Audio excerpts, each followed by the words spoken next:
सुप्रभात, नमस्कार।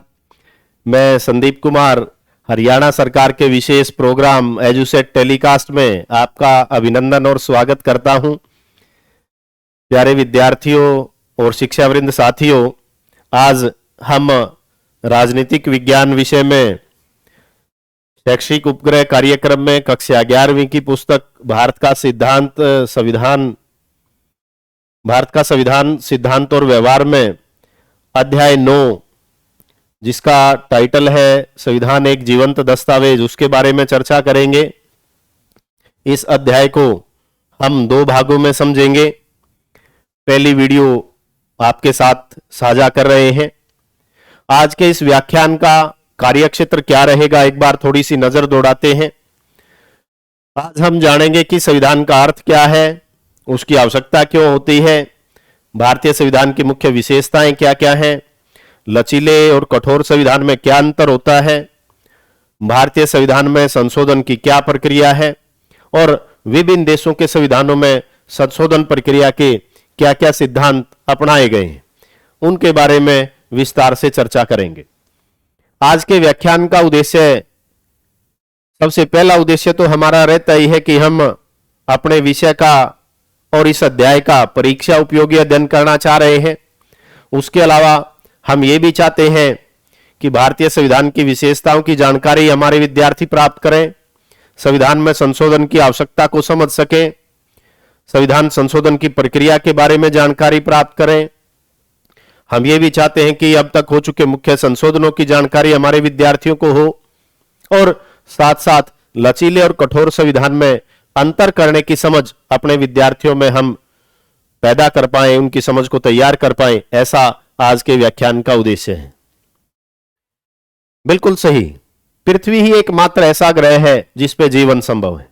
विभिन्न राष्ट्र यही हमें नजर आते हैं। किसी भी राष्ट्र के लिए 4 अनिवार्य तत्व होते हैं, उनके बिना राष्ट्र का निर्माण नहीं हो सकता। वो 4 अनिवार्य तत्व हैं: भूभाग, जनसंख्या, सरकार और प्रभुसत्ता। भूभाग इसलिए जरूरी है क्योंकि अंतरिक्ष में राष्ट्र की स्थापना नहीं हो सकती। किसी निर्जन प्रदेश को भी राष्ट्र नहीं कहा जा सकता।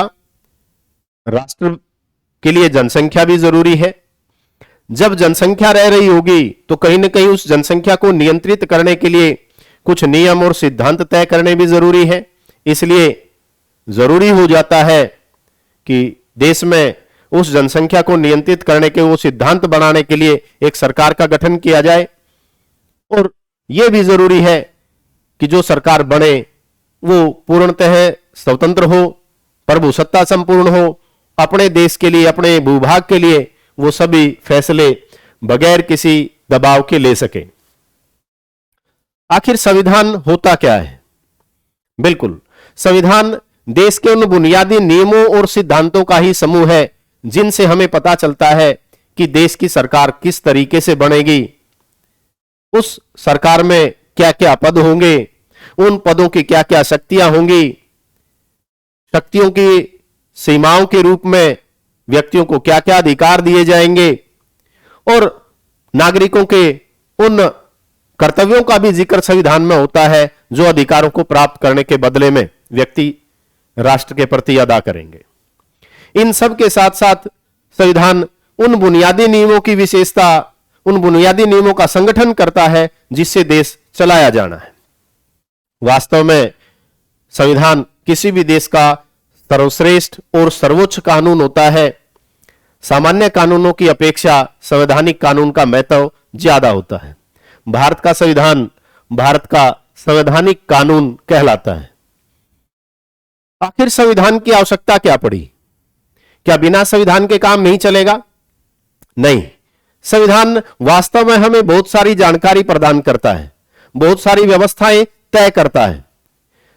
संविधान ही तय करता है कि सरकार का कैसे गठन होगा, किस तरीके से वो काम करेगी, उसका चुनाव कैसे होगा, फैसला लेने की शक्ति किन लोगों के हाथ में होगी, वो लोग क्या क्या काम कर पाएंगे, उनके कामों की, उनके कार्य करने की क्या क्या सीमाएं और बंधन होंगे, व्यक्तियों को क्या क्या अधिकार और छूट प्राप्त होंगी, उन छूटों के बदले में व्यक्तियों की क्या क्या जिम्मेदारियां होंगी जिनको व्यक्तियों को पूरा करना है। ये सारी बातें किसी भी देश के संविधान में बताई गई होती हैं। संविधान ही विभिन्न लोगों के बीच ये भरोसा कायम करता है कि विभिन्न अलग अलग विचारधारा वाले व्यक्तियों के समूह आपस में मिलकर रह पाए, क्योंकि संविधान में व्यक्तियों को कुछ अधिकारों की गारंटी दी गई होती है। उन अधिकारों को कोई उनसे छीनेगा नहीं, इस तरीके की व्यवस्था संविधान में लिख दी गई होती है। अगर कोई सामाजिक समूह ऐसा करने का प्रयास करेगा तो संविधान देश के नियमों के अनुसार उनको दंड दिया जाएगा। इसलिए एक गारंटी और भरोसा कायम होता है। एक अच्छे समाज का निर्माण तभी होता है जब लोग मिलजुल करके और भाईचारे की व्यवस्था के रूप में रहें, और ऐसी गारंटी संविधान के द्वारा ही दी जाती है। एक अच्छे समाज के गठन के लिए लोगों की क्या इच्छाएं हैं, कैसा समाज वो बनाना चाह रहे हैं, वो भी हमें संविधान से ही पता चलता है। विभिन्न देशों के संविधान का अध्ययन करके ही पता चल जाता है कि किस तरीके के समाज का निर्माण वहां के संविधान वेताओं ने करना चाहा है। सरकार की क्षमताएं क्या क्या है, सरकार की शक्तियां क्या क्या है, जिनसे वो लोगों की उन उम्मीदों को पूरा करेगी, उनका जिक्र संविधान में विस्तार से किया गया होता है। संविधान निर्माण की शुरुआत 1789 की फ्रांसीसी क्रांति के बिल्कुल साथ साथ अमेरिका से हुई। पहला संविधान अमेरिका के द्वारा तैयार किया गया। संसार में दो तरीके के ही संविधान हैं। कुछ देशों के संविधान लिखित हैं और उनको पूरे तरीके से वर्णन किया गया है, जबकि कुछ एक देशों में जैसे इंग्लैंड वगैरह को हम देखें, कम्युनिटी लॉ यानी सामुदायिक कानून धीरे धीरे विकसित होते हुए असंहिताबद्ध तरीके से वो विकसित होते होते आगे बढ़ रहे हैं, अलिखित संविधान के रूप में है। संसार में विभिन्न देशों के जिनके संविधान अनकोडिफाइड है, असंहिताबद्ध है, उनके उदाहरण यहां दिए गए हैं। कनाडा है, सऊदी अरब है, न्यूजीलैंड है, इजराइल है और इंग्लैंड है। वो सभी ऐसे देश हैं जिनके संविधान असंहिताबद्ध है और सामुदायिक नियमों के अनुसार आगे बढ़ रहे हैं। यहां संसार का एक मैप देख रहे हैं और विभिन्न देशों के राष्ट्र ध्वज देख रहे हैं। ये वो देश हैं जो अंग्रेजों की गुलामी से आजाद हुए। कब कब आजाद हुए उनका जिक्र यहां किया गया है। इसी कड़ी में 1947 में आप भारत और पाकिस्तान को भी देख रहे हैं। 1947 में भारत आजाद हुआ, उससे पहले ही भारत के संविधान के निर्माण के लिए 1946 में संविधान सभा का गठन कर दिया गया था। आप अपनी पुस्तक के पहले अध्याय में इस विषय को पढ़ चुके हैं। भारत की संविधान सभा का निर्माण किया गया। उस संविधान सभा ने अथक प्रयास किया और एक संविधान का निर्माण किया। इस प्रयास के लिए उन्होंने विभिन्न देशों के अलग अलग संविधानों का अध्ययन किया। जो विशेषताएं वहां से अच्छी लगी, उन विशेषताओं को भारत के संविधान में शामिल किया। देश के आजाद होने के बाद जिस लोकतांत्रिक व्यवस्था को अपनाया जाना था, अब उस व्यवस्था को संविधान में शामिल कर लिया गया। अंततः 26 नवंबर 1949 को भारत का संविधान बनकर के तैयार हो गया। संविधान सभा के सदस्यों ने इस संविधान सभा में 26 नवंबर 1949 को संविधान को अपना लिया और इसी दिन को 2015 से लेके अब वर्तमान तक हम भारतीय संविधान दिवस के रूप में मनाते आ रहे हैं। बिल्कुल, ये अपने आप में एक विशेष दिन होता है जिस दिन हम भारत के सर्वोच्च कानून संविधान को याद करते हैं। उसी की यादगार के रूप में इस दिवस को मनाया जाता है। जो संविधान 26 नवंबर 1949 को तैयार हुआ, 26 जनवरी 1950 को उसको लागू कर दिया गया। यहां कुछ एक छायाचित्र आप देख रहे हैं। भारत की संविधान सभा इसमें वर्णन है। संविधान बनाने के विभिन्न अलग अलग दिनों को आप यहां अलग अलग फोटो में कोडित होता देख रहे हैं। विभिन्न देशों के द्वारा संविधान बनाए जाते हैं और समय समय पे उसमें बदलाव भी किए जाते हैं, संशोधन भी किए जाते हैं। संशोधन को अंग्रेजी में अमेंडमेंट कहा जाता है। अमेंडमेंट शब्द लैटिन भाषा के अमेंडर शब्द से विकसित हुआ है और इस अमेंडर शब्द का मतलब है to free from fault. Fault से यानी गलती को दूर करना, उसको सुधारना। टू करेक्ट यानी बदलाव करना, ठीक करना। यानी संशोधन शब्द का सही मतलब है व्यवस्था में रह गई किसी कमी को सुधारना या गलती को ठीक करना। संविधान के बारे में भी यही व्यवस्था लागू होती है। विभिन्न देशों ने जो संविधान बनाए, जैसे जैसे जरूरत महसूस हुई उनमें गलतियों को दुरुस्त किया गया है, ठीक किया गया है और व्यवस्था को आगे बढ़ाया गया है। संविधान में संशोधन की आवश्यकता आखिर क्यों पड़ती है? अपने आप में एक प्रश्न उठता है। सही मायने में अगर हम ध्यान दें, क्या हम भविष्य के बारे में सारी चीजें सोच पा रहे हैं? नहीं। हर एक मनुष्य की कल्पना शक्ति की एक सीमा होती है, तय सीमा से आगे हम नहीं सोच पाते हैं। हमारे संविधान वेताओं की भी बिल्कुल ऐसी ही सीमा रही होगी।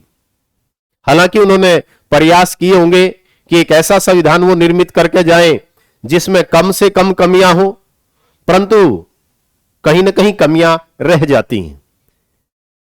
बहुत सारी कमियां तब भी सामने आती हैं जब उस व्यवस्था को व्यवहार में लागू किया जाता है, तब पता चलता है।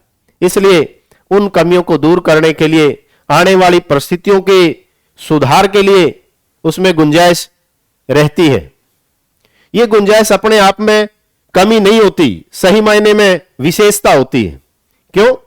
कोई भी दस्तावेज हमेशा के लिए ठीक नहीं हो सकता, कभी न कभी तो उसको बदलने की जरूरत पड़ेगी ही।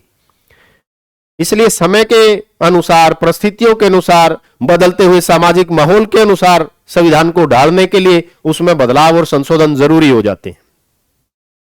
संविधान में संशोधन के प्रावधान इस बात के साथ भी, इस वजह से भी शामिल किए गए ताकि भविष्य में संविधान को लागू करने में कोई कठिनाई ना आए।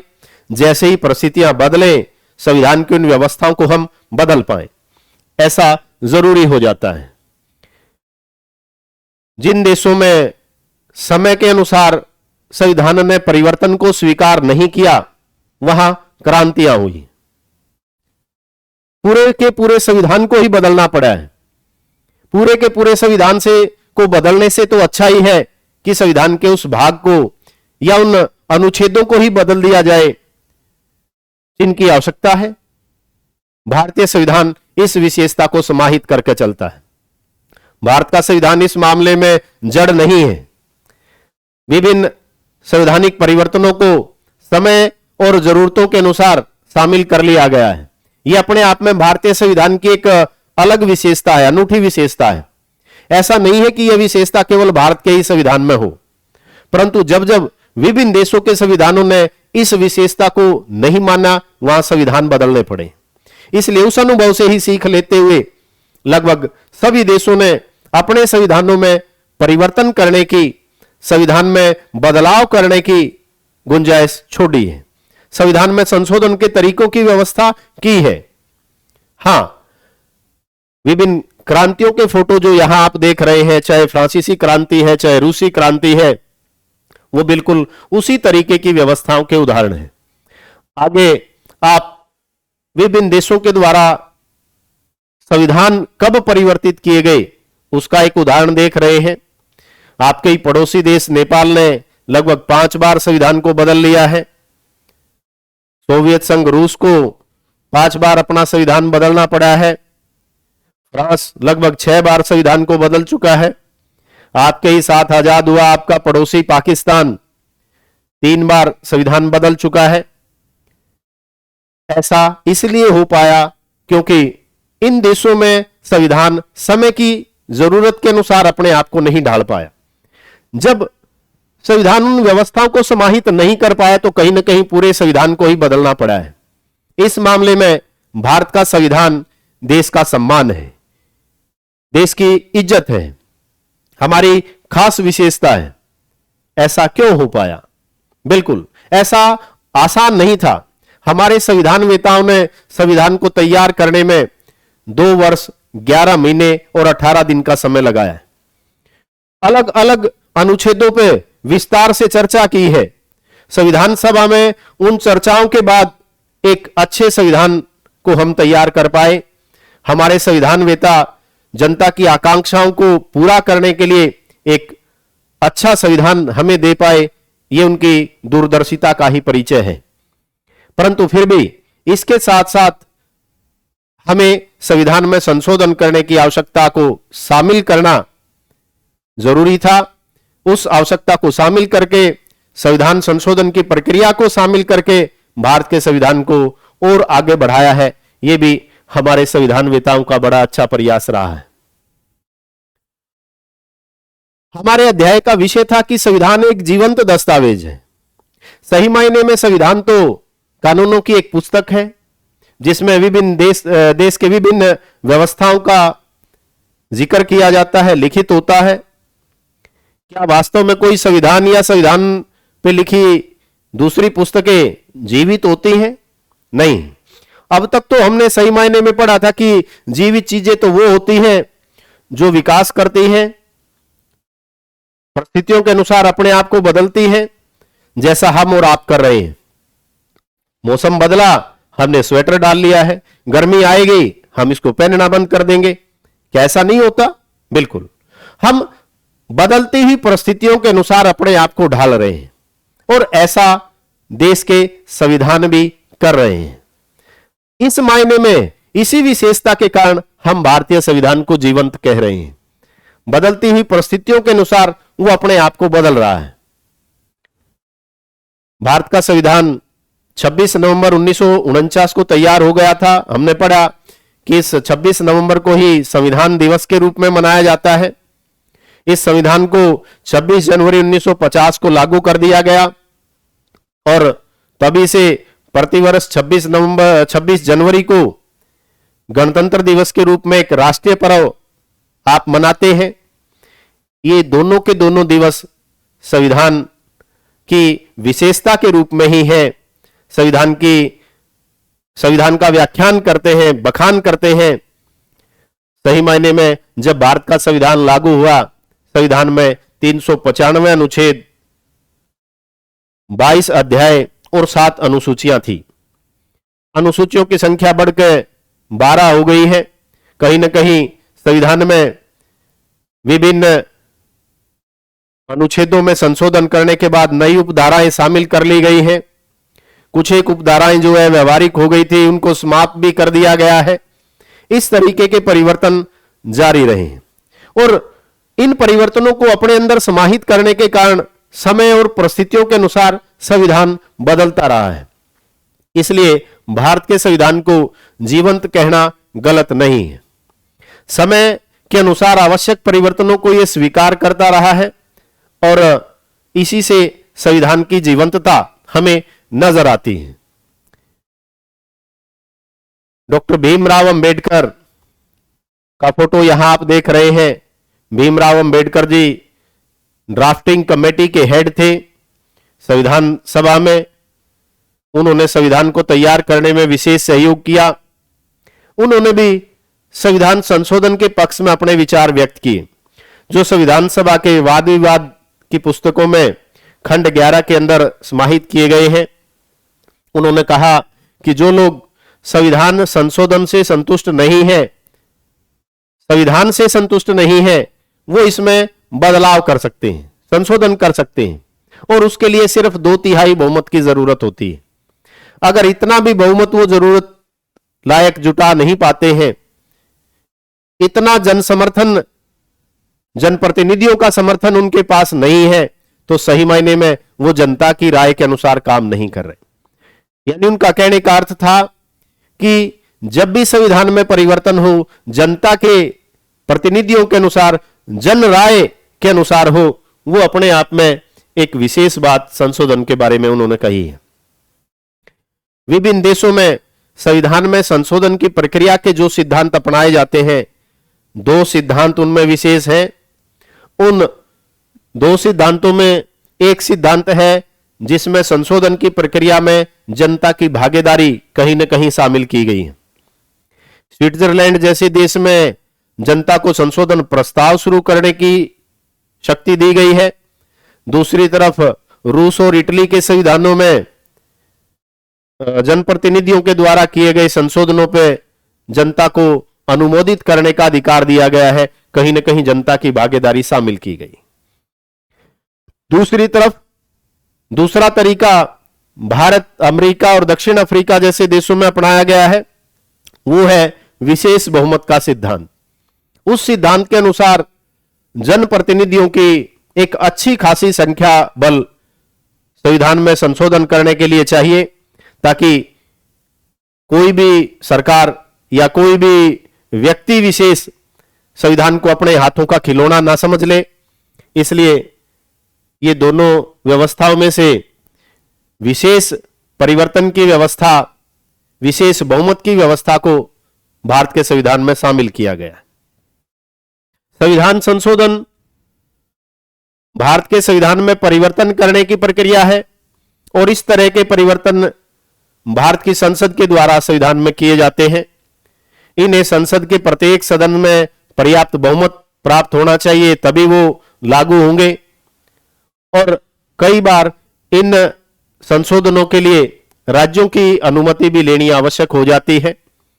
इस प्रक्रिया का वर्णन भारत के संविधान के अनुच्छेद 368 में अध्याय 20 में शामिल किया गया है। भारत के संविधान में संशोधन की यह प्रक्रिया दक्षिण अफ्रीका के संविधान से नकल की गई है। भारतीय संविधान में संशोधन की प्रक्रिया को विस्तार से समझें तो 3 तरीकों में बटी हुई हमें नजर आती है। एक है संसद में सामान्य बहुमत के आधार पर संशोधन, दूसरा है विशेष बहुमत यानी 2/3 बहुमत के आधार पर संशोधन, और तीसरा है विशेष बहुमत के साथ साथ 2/3 बहुमत के साथ साथ आधे से ज्यादा राज्यों के विधानमंडलों की स्वीकृति के बाद संशोधन। 3 अलग अलग तरीके इसके लिए अपनाए गए हैं। साधारण बहुमत से संशोधन के तरीके को थोड़ा विस्तार से समझें। संविधान में कुछ अनुच्छेद ऐसे हैं जिनमें संसद साधारण कानून निर्माण की प्रक्रिया से ही बदलाव कर सकती है। साधारण बहुमत से ही विधेयक पारित करके संशोधन लागू कर सकती है। ये एक सामान्य सी प्रक्रिया है और अनुच्छेद 368 में इस प्रक्रिया का वर्णन नहीं है, यानी साधारण बहुमत से संशोधन सामान्य प्रक्रिया है और बगैर संशोधन प्रक्रिया का पालन किए ही संविधान में बदलाव किया जा सकता है। इस व्यवस्था के तहत भारतीय संघ में नए राज्यों को जोड़ना, संघ में पहले से व्यवस्थित राज्यों के नाम और सीमाओं में परिवर्तन करना, वो इसी तरीके से संभव हो पाता है। गणपूर्ति के प्रावधानों में बदलाव करना, वो भी संशोधन साधारण बहुमत से ही पारित किया जा सकता है। विशेष बहुमत यानी 2/3 बहुमत से संशोधन, ये जो संशोधन है संविधान के ज्यादातर भाग में इसी प्रक्रिया के द्वारा संशोधन किया जा सकता है। इस प्रक्रिया में 2 शर्तें शामिल होती है। पहली शर्त है कि सदन की कुल सदस्य संख्या के आधे से ज्यादा सदस्य उपस्थित होने चाहिए और उपस्थित तथा मतदान करने वाले सदस्यों की संख्या का 2/3 बहुमत संशोधन प्रस्ताव के पक्ष में होना चाहिए। तीसरी व्यवस्था में संसद के विशेष बहुमत के साथ साथ यानी 2/3 बहुमत के साथ साथ आधे से ज्यादा राज्यों के विधानमंडलों को भी अनुसमर्थन करना पड़ेगा, तभी संशोधन प्रस्ताव पास माना जाएगा। इस व्यवस्था के तहत भारतीय संविधान में संघात्मक ढांचे को परिवर्तित करने वाली व्यवस्थाओं में बदलाव इसी प्रक्रिया से होगा। जैसे राष्ट्रपति के निर्वाचन की व्यवस्था है, उसके अलावा संघ की कार्यपालिका शक्तियों की व्यवस्था है, न्यायपालिका की शक्तियां और सीमाएं हैं, राज्यों के केंद्र के साथ विधायी संबंध है, उन सब में विशेष बहुमत से और आधे से ज्यादा राज्यों की स्वीकृति के बाद ही संशोधन हो पाता है। चलिए एक बार साधारण बहुमत और विशेष बहुमत की व्यवस्था के बीच के अंतर को समझें। ऐसा समझना हमारे लिए जरूरी भी है, क्योंकि तभी हम सही मायने में भारत के संविधान का आकलन कर पाएंगे कि इसमें परिवर्तन करने का, संशोधन करने का तरीका आसान है या फिर कठोर। साधारण बहुमत से संशोधन की जो प्रक्रिया है वो गणपूर्ति पूरी होने के बाद शुरू हो जाती है। दोनों सदनों लोकसभा और राज्यसभा के लिए गणपूर्ति कुल सदस्य संख्या का 10वां हिस्सा रखी गई है, अर्थात निर्वाचित 543 सदस्यों का 10वां हिस्सा अगर हम ध्यान दें तो लगभग यहां केवल 55 सदस्यों के लोकसभा में उपस्थित होने के बाद ही सदन की कार्रवाई शुरू हो जाएगी। गणपूर्ति वो कम से कम सदस्य संख्या है जिनकी उपस्थिति के बाद सदन की कार्रवाई शुरू हो जाएगी। हां, साधारण बहुमत में गणपूर्ति पूरी होने के बाद मतदान में भाग लेने वाले जो भी सदस्य हैं उनके आधे से ज्यादा के पक्ष में होते ही संशोधन मान्य हो जाएगा। मान लीजिए लोकसभा के 543 सदस्य थे, कम से कम 55 सदस्य उपस्थित होते हैं तो गणपूर्ति पूरी हो जाती है, और उन 55 सदस्यों में से आधे से ज्यादा अगर 28 सदस्य भी पक्ष में होते हैं तो प्रस्ताव पास हो जाता है। साधारण बहुमत जुटाना बिल्कुल आसान है क्योंकि यहां कम संख्या बल से ही बदलाव संभव हो पाता है, और कम सदस्यों की आवश्यकता के कारण सत्ता पक्ष के लिए इस तरीके के बदलाव करना कोई ज्यादा टेढ़ी खीर नहीं होता, आसानी से ऐसे बदलाव किए जा सकते हैं। दूसरी तरफ विशेष बहुमत का संशोधन, यहां हम दो शर्तों को पहले पढ़ करके आए हैं। उन दो शर्तों में है कुल सदस्यों का आधे से ज्यादा की उपस्थिति। बिल्कुल यही व्यवस्था है जो विशेष अंतर करती है। पहली व्यवस्था में हमने पढ़ा है कि कुल गणपूर्ति का 1/10 हिस्सा जो निश्चित की गई है सदस्य संख्या का, गणपूर्ति पूरी होते ही सदन की कार्रवाई शुरू हो जाती है। परंतु यहां हम देख रहे हैं कि गणपूर्ति के बाद भी कुल सदस्य संख्या, जैसा कि लोकसभा में निर्वाचित 543 सदस्यों का आधे से ज्यादा लगभग 272 सदस्य उपस्थित होने जरूरी है। अब जो सदस्य उपस्थित थे और मतदान में भाग ले रहे थे उन्हीं के 2/3 बहुमत से प्रस्ताव पास हो पाएगा। 272 का 2/3 देखें तो 181 सदस्य बनते हैं। अपने आप में विशेष अंतर नजर आता है। साधारण बहुमत के तरीके में केवल 28 सदस्यों की सहमति से ही बदलाव संभव है, जबकि दूसरी तरफ विशेष बहुमत में इस तरीके के बदलाव के लिए कम से कम 181 सदस्य जरूर चाहिए। विशेष बहुमत के लिए साधारण बहुमत के तरीके की अपेक्षा ज्यादा संख्या बल और सदस्यों की जरूरत होती है। इसलिए किसी भी सत्ताधारी दल के लिए अपनी संख्या बल के साथ साथ बहुत बार अपने सहयोगी दलों या कई बार तो विपक्षी दलों का भी सहयोग और साथ लेना आवश्यक हो जाता है, क्योंकि पूरा संख्या बल जुटाए बिना संशोधन प्रस्ताव पास नहीं होगा। विशेष बहुमत से संविधान में संशोधन के प्रस्ताव की प्रक्रिया में और महाभियोग के प्रस्ताव की प्रक्रिया में इसको अपनाया जाता है। विशेष बहुमत तभी चाहिए जब कोई संशोधन प्रस्ताव संसद में आया हो या महाभियोग के प्रस्ताव पर विचार किया जा रहा हो। इसलिए यह व्यवस्था अधिक संख्या बल के कारण थोड़ी कठोर व्यवस्था को दिखाती है। भारतीय संविधान में संशोधन की प्रक्रिया की अपनी विशेषताएं क्या क्या है, उसकी खासियत क्या क्या है, एक बार उन पे थोड़ा ध्यान देते हैं। संविधान के भाग 20 में अनुच्छेद 368 में इस प्रक्रिया का वर्णन किया गया है। हम पहले जानकारी ले चुके हैं कि दक्षिण अफ्रीका के संविधान से इस व्यवस्था को भारतीय संविधान में शामिल किया गया है, कॉपी किया गया है।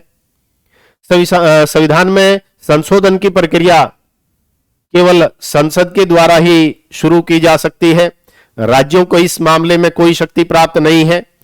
इसकी सारी की सारी शक्ति केवल संसद के पास ही है, और संविधान संशोधन के मामले में संसद के अलावा किसी अन्य संवैधानिक निकाय के पास या स्विट्जरलैंड आदि देशों की तरह जनसंख्या के प्रस्ताव में शामिल करने की कोई व्यवस्था भारत में नहीं की गई है। हम देख रहे हैं कि राज्यों के विधानमंडल को संविधान संशोधन प्रस्ताव की पहल करने की कोई शक्ति नहीं है। इस तरीके का प्रस्ताव केवल संसद में से ही शुरुआत किया जा सकता है। हां, संसद में दोनों सदनों में से किसी में भी इस प्रस्ताव की शुरुआत जरूर की जा सकती है, उस तरीके की कोई बाध्यता नहीं है।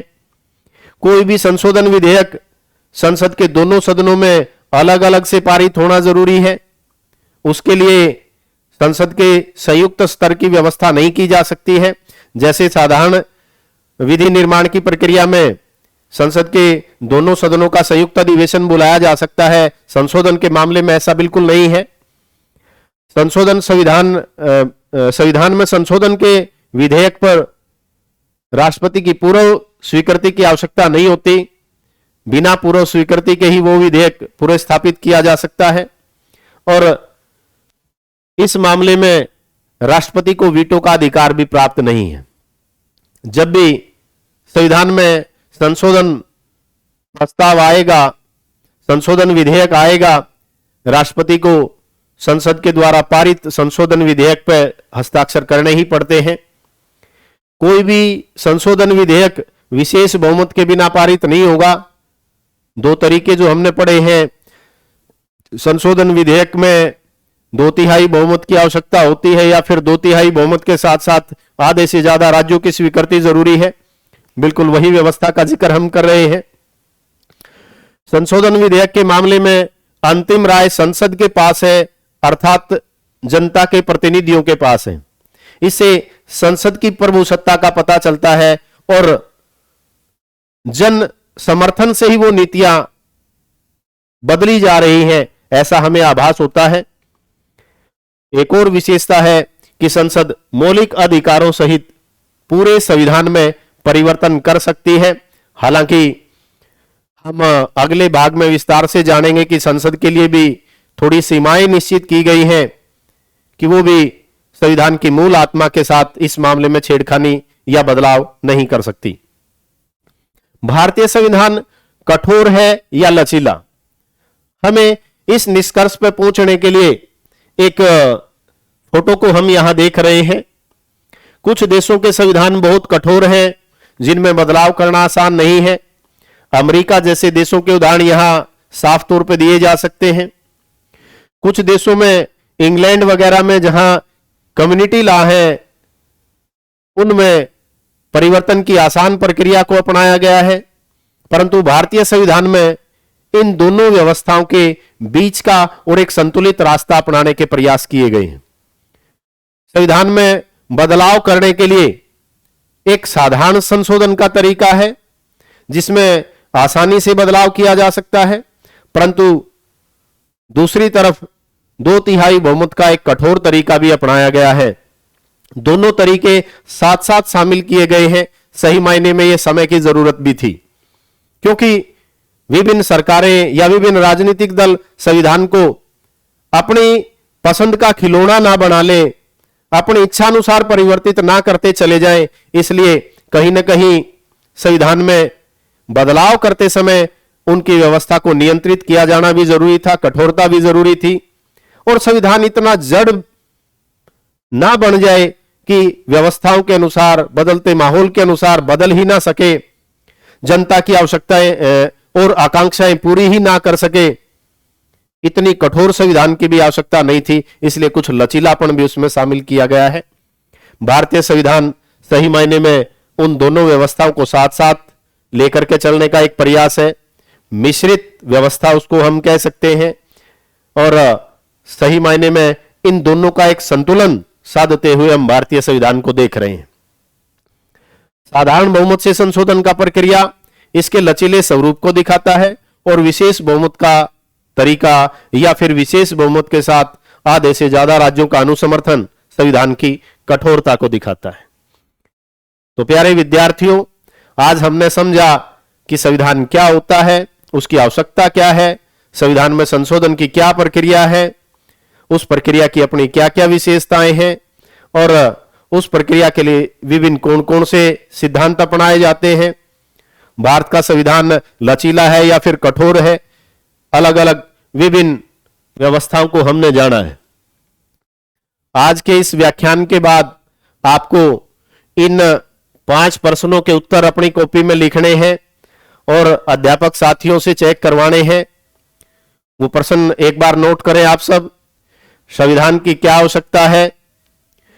विशेष बहुमत से संशोधन की प्रणाली का वर्णन कीजिए। भारतीय संविधान कठोर है या लचीला? व्याख्या कीजिए। भारतीय संविधान में संशोधन प्रक्रिया की विशेषताएं बताइए। संविधान संशोधन की आवश्यकता क्यों पड़ती है? अपने उत्तर के पक्ष में तर्क दीजिए। इन सभी 5 प्रश्नों के उत्तर आपको अपनी कॉपी में लिखने हैं और अध्यापक साथियों से चेक करवाने हैं।